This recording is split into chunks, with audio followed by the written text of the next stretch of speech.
سورہ دوحا مکی ہے۔ دوحا کے معنی سورج نکلنے کے بعد تقریباً جب 20 منٹ گزر جاتے ہیں تو سورج کے اندر وہ تیزی پیدا ہوتی ہے۔ جب سورج نکلتا ہے تو آپ سورج کو دیکھیں گے تو اس کی شعاؤں کی طرف آپ دیکھ سکیں گے، لیکن 20 منٹ کے بعد اس میں ایسی تیزی آ جاتی ہے کہ عام نگاہوں سے ڈائریکٹ سورج کو دیکھیں تو نگاہیں خیرہ ہوتی ہیں، آنکھوں میں ہلکی سی تکلیف محسوس ہوتی ہے، اور پھر جیسے جیسے سورج بلند ہوتا جاتا ہے تکلیف ہماری بڑھتی ہے اور سورج کی تیزی میں اضافہ ہوتا ہے۔ تو یہ وقت نماز اشراق کا بھی ہے اور چاش کا بھی ہے۔ یہاں سے لے کر سورج کے سر پر پہنچنے سے پہلے، جسے دوحہ کبریٰ کہتے ہیں، نصف نہار کہتے ہیں، ہماری اصطلاح میں زوال کہتے ہیں، اس سے پہلے جو وقت ہے اسے دوحا کا وقت کہتے ہیں، چاش کا وقت کہتے ہیں۔ اس سورہ مبارکہ میں اس وقت کی قسم کو یاد کیا گیا۔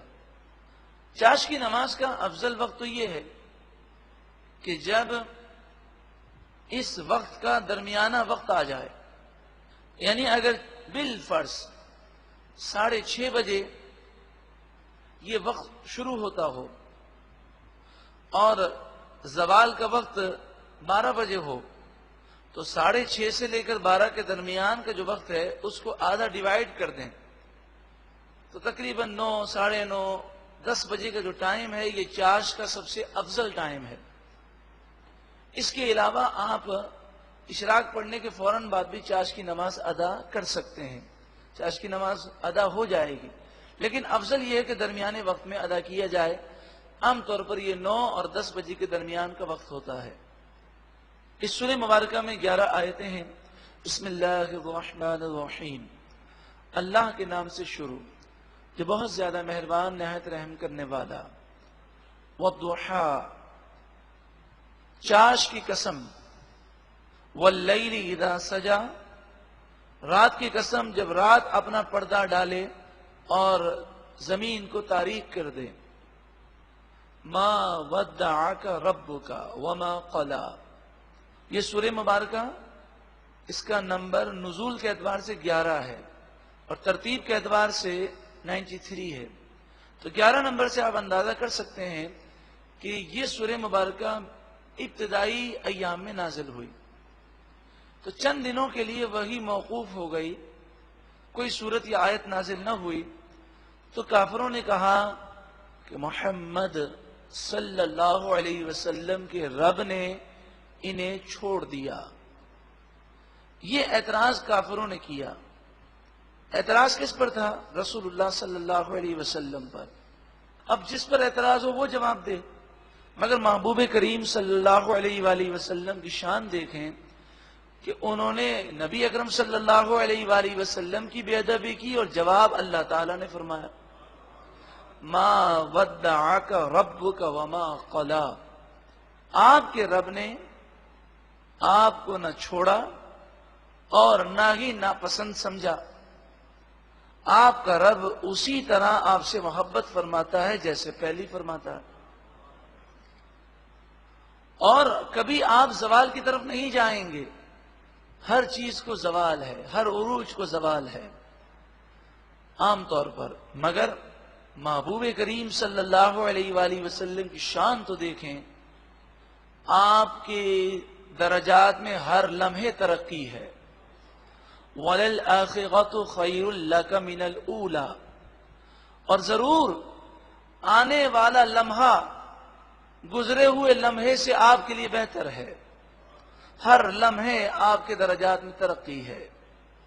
وَلَسَوْفَ يُعْطِيكَ رَبُّكَ فَتَرْضَىٰ، اور ان قریب آپ کا رب آپ کو اتنا دے گا کہ آپ راضی ہو جائیں گے۔ کس قدر پیاری شان ہے محبوب کریم صلی اللہ علیہ وسلم۔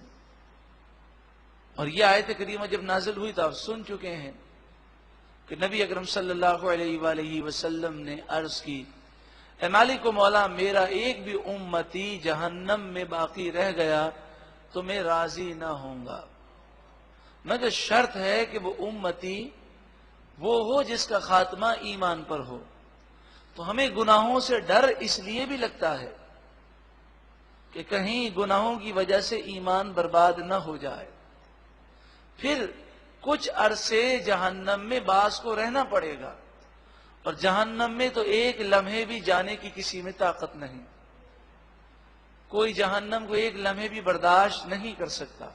الم یجدک یتیما فآوا، کیا آپ کو یتیم نہ پایا پھر آپ کو جگہ عطا فرمائی. نبی اکرم صلی اللہ علیہ وآلہ وسلم کو جو کمال حاصل ہے وہ اللہ کی عطا سے ہے. اللہ رب العالمین نے آپ کو وہ مقام و مرتبہ دیا کہ تمام نبیوں اور تمام رسول مل کر بھی اس مقام تک نہیں پہنچ سکتے. وَوَجَدَكَ ضَالًّا فَهَدَىٰ، اور آپ کو اپنی محبت میں گم پایا تو اپنی معرفت کی مزید راہیں دی. ضَالًّا کے ایک معنی ہے محبت میں خود رفتہ ہو جانا، کسی کے لیے بے چین ہونا.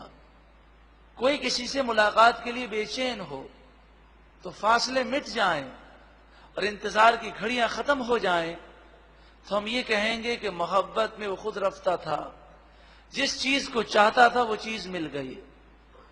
تو نبی اکرم صلی اللہ علیہ وآلہ وسلم کو اللہ تعالی نے شب معراج اپنا دیدار کرایا. ضالن کے ہرگز معنی یہاں پر گمراہ کے نہیں ہے. عربی لفظ کے کئی معنی ہوتے ہیں اور ہر لفظ کے معنی موقع مناسبت سے ہوں گے. اس کی ایک مثال ہم آسان سی عام طور پہ یہی دیتے ہیں، ہار کی مثال. ایک ہار کے معنی شکست کے ہیں اور ایک ہار پھولوں کا ہار ہوتا ہے. دیکھیں معنی دو ہیں لیکن معنی کی سیٹنگ کس طرح ہوگی، جیسا جملہ ہوگا ویسا معنی ہوگا. مثلا کوئی کہے کہ ہم مقابلے میں ہار گئے تو اس کے معنی کیا ہوں گے؟ شکست. ہمارے گلے میں ہار ہے، اس کے معنی کیا ہے؟ پھولوں کا ہار ہے. تو اسی طرح ہر لفظ کے کئی معنی ہیں عربی میں بھی، لیکن جب دل میں بغض رسالت ہو اور تعظیم مصطفیٰ نہ ہو تو انسان غلط ترجمہ کرتے ہوئے ذرا بھی شرم اور جھجک محسوس نہیں کرتا. تو بعض تراجم آپ دیکھیں کہ دل خون کے آنسو روتا ہے. آج بھی پاکستان میں انگریزوں کے دور میں جو تراجم عام کیے گئے وہ آج بھی پاکستان میں قرآن پاک کے مکتبوں پر ملتے ہیں، لیکن لوگوں کو سمجھائیں تو لوگ سمجھتے نہیں. دین سے اس قدر دوری ہے. ایک ترجمہ میں نے دیکھا، اس میں لکھا تھا اور تجھے گمراہ پایا تو ہدایت دی. نعوذ باللہ من ذالک. نبی کبھی گمراہ نہیں ہوتے، وہ گمراہی سے پاک ہیں. اللہ تعالیٰ ایسے غلط تراجم پڑھنے سے اور ہمیں اپنے گھروں میں رکھنے سے بھی محفوظ فرمائے. اعلیٰ حضرت امام اہل سنت امام احمد رضا علیہ الرحمہ نے جب یہ دیکھا کہ انگریزوں نے غلط تراجم عام کیے ہیں تو باوجود علالت کے، بیماری کے، آپ نے ترجمہ لکھوایا جو قرآن و حدیث اور تفاسیر کے عین مطابق ہے. آپ سے گزارش ہے کہ اب اعلیٰ حضرت امام اہل سنت کا ترجمہ اپنے گھر میں رکھیں. اس کے علاوہ غلط تراجم کی اور مثالیں بھی ہیں. مثلا اللہ یستہزئ بہم، اس کا ترجمہ جو غلط کیا گیا، اللہ تعالیٰ ان سے مذاق کرتا ہے، ٹھٹا کرتا ہے، ہنسی کرتا ہے. نعوذ باللہ من ذالک. اللہ تعالیٰ ان عیبوں سے پاک ہے. ان المنافقین یخادعون اللہ وہو خادعهم، منافقین اللہ کو دھوکہ دیتے ہیں، اللہ انہیں دھوکہ دیتا ہے. نعوذ باللہ من ذالک. اللہ تعالیٰ دھوکہ دینے سے پاک ہے اور منافقین اللہ کو دھوکہ دیتے ہیں، کوئی اللہ کو دھوکہ دے نہیں سکتا. یہ ترجمہ اس طرح نہیں ہے. وَمَكَرُوا وَمَكَرَ اللَّهُ وَاللَّهُ خَيْرُ الْمَاكِرِينَ.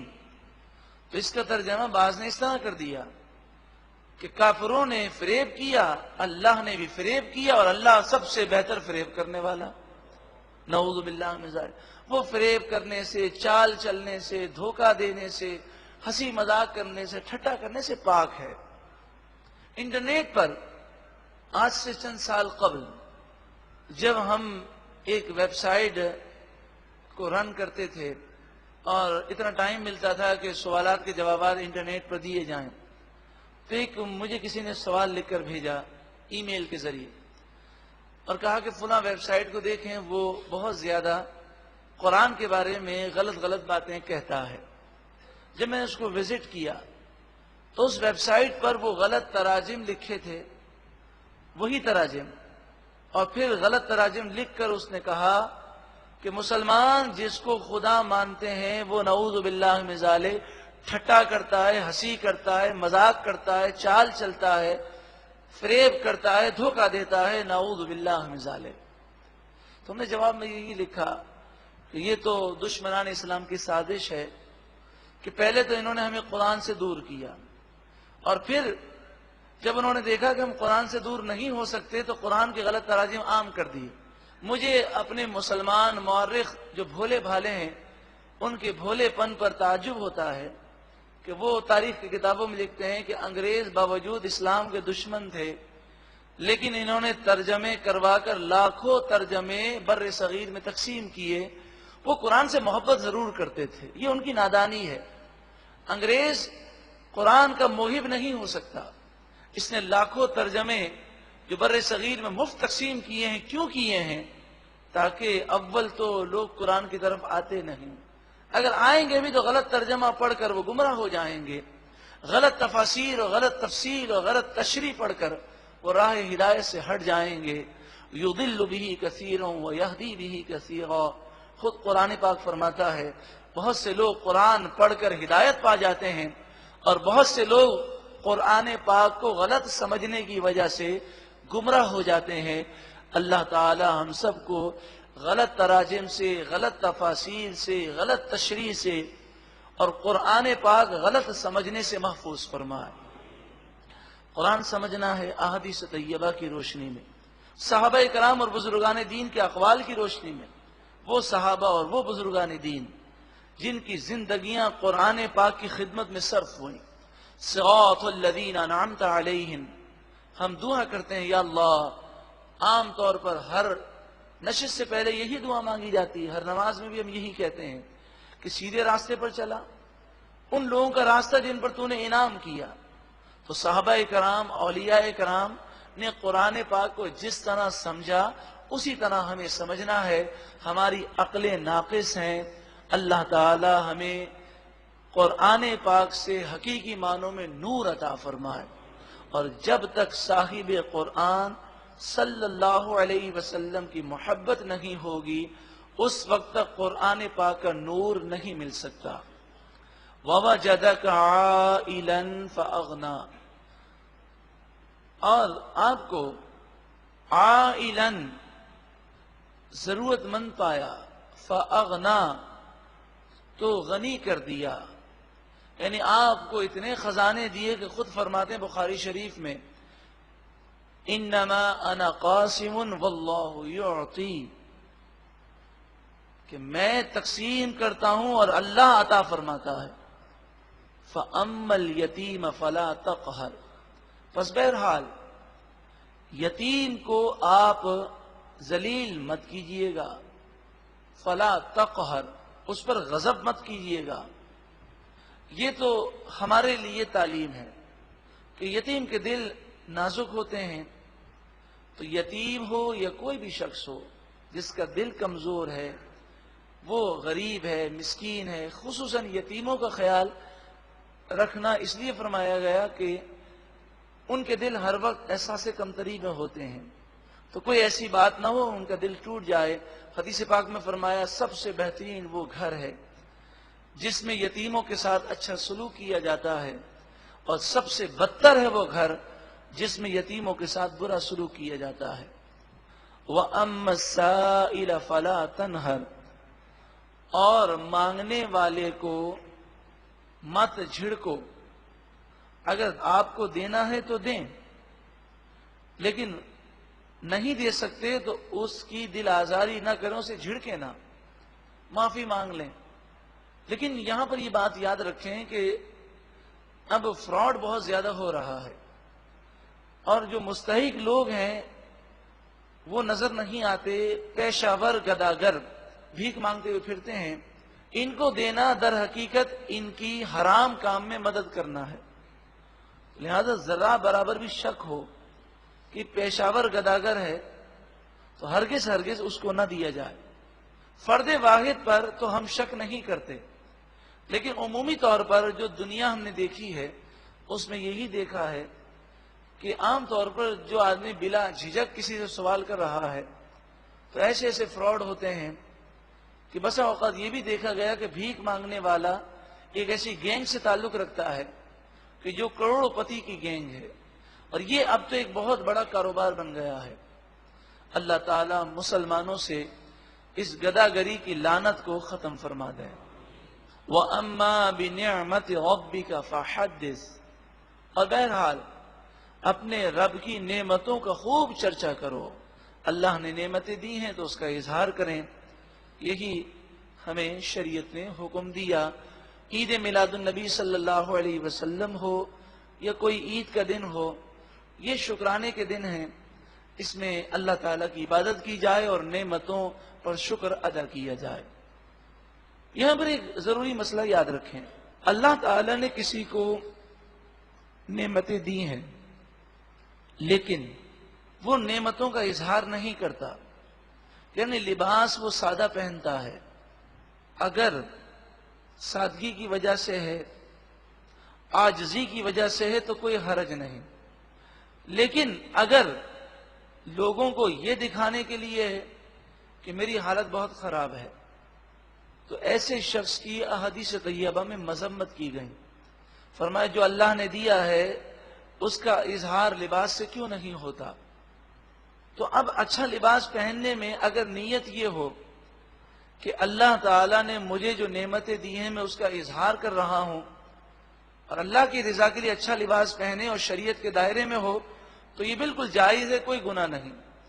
اور باوجود طاقت کے وہ اچھا لباس نہ پہنے سادگی کی وجہ سے یا اس وجہ سے کہ کسی غریب کی دل آزاری نہ ہو تو پھر یہ نیت بھی درست ہے اور اس پر بھی ثواب ملے گا.